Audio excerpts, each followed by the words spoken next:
బాలయ్య అభిమానులు సుదీర్ఘకాలంగా ఎదురు చూస్తున్నటువంటి కళ్ళు కాయలు కాసేలా ఎదురు చూస్తున్నటువంటి అప్డేట్ అయితే వచ్చేసిందని చెప్పవచ్చు.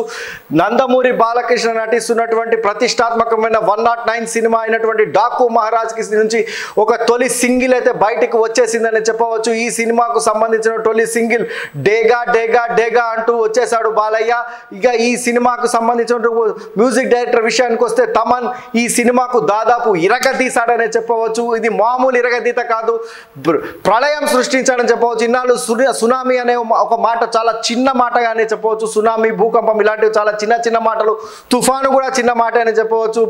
ఏకంగా ప్రళయం చూపించేశాడు తమన్ అని చెప్పవచ్చు. ఈ సినిమాలోని ఈ పాట విన్నట్టయితే అభిమానులు గూస్ బంప్స్ వచ్చేస్తున్నాయని చెప్పవచ్చు. అభిమానుల గూస్ బంప్స్ కు తగ్గట్టుగానే బాలయ్య ఎంట్రీ కూడా గుర్రం మీద బాలయ్యను చూస్తుంటే ఒక్కసారిగా ఒక మాస్క్ ఆఫ్ జోరో అని హాలీవుడ్ లో ఒక ప్రతిష్టాత్మకమైనటువంటి సినిమా ఉంది. అలాంటి గెటప్ తోని బాలయ్యలో కనిపిస్తున్నాడు మనం ఇందులో చూడవచ్చు, డాకు మహారాజ్ లాగా. ఇక ఈ సినిమాకు సంబంధించినంత వరకు ఈ మొదటి సింగిల్ యూట్యూబ్ లో అయితే సంచలనాలు సృష్టిస్తుందని చెప్పవచ్చు. దాదాపు ఇప్పటికే ఈ పాట దాదాపు 5 మిలియన్లు క్రాస్ చేసిందని చెప్పవచ్చు. 5 మిలియన్ల మంది ఈ పాటను ఇప్పటి వరకు చూశారు. ఒక పాట సింగిల్ అత్యంత తక్కువ సమయంలో దాదాపు 5 మిలియన్లుగా వరకు దూసుకెళ్లడం అనేది తెలుగులో ఇది దాదాపు ఒక టాప్ 10 చరిత్రలోనే నిలబడిపోతుందనే చెప్పవచ్చు.